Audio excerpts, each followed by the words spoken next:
definitely in a new competitive set today than we were 40 years ago, even 10 years ago. And what it takes to compete at the state level and at the individual city levels is completely different today. And I know Edmond isn't the same as it was 40 years ago, nor is Tulsa. And so this modernization through these two critical bills will enable us to have more clarity. So when businesses who are currently here, which we also, our favorite projects are expansion projects, but whether it's an expansion project or someone we're trying to recruit here, either way, that clarity of process is really important. The reason why in the legislation the authors wanted there to be an economic development plan, a strategic plan, and incorporate data in so we know more about the companies that are here and then act on it before it's too late, or act on it when we know that they're looking for an opportunity to expand and we can get in front of them first. And I think that's a pretty big part of the strategic approach that we want Commerce to take. We've learned a lot from different states, and one thing is for sure, that a focused Department of Commerce focused on what they are supposed to do, grow the economy, grow Oklahoma business, is far more effective. We had lost out on Panasonic, Tesla, Volkswagen. Why?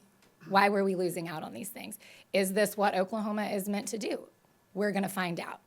The Office of Economic Development, Growth, and Expansion, we're going to have a strategic plan that has to be updated every year and approved by the Legislative Evaluation and Development Committee. This is a committee that is very, very important, chaired by the Senate Pro Tem and the Speaker of the House.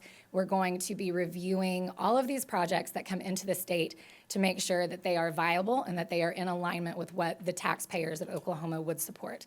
We don't hear enough about the good things that are going on in this state, and there are a lot of good things going on in this state, and I appreciate you allocating additional marketing dollars to the Commerce Department to tell the story about the good things happening in our state. And I do believe that this consistency and this new approach and the new legislation will help us put the right leaders in place that will be able to carry this mission forward, and that's critically important. So from a rural perspective, there's not a one-size-fits-all approach to economic development. We're all unique, we're all different, we all have different needs. So we depend on the Department of Commerce through their expertise, their programs and services to help push us forward. So through the newly structured approach of EDGE and CORE, that will allow each division to be focused and dedicated to areas of community development as well as economic development for our state.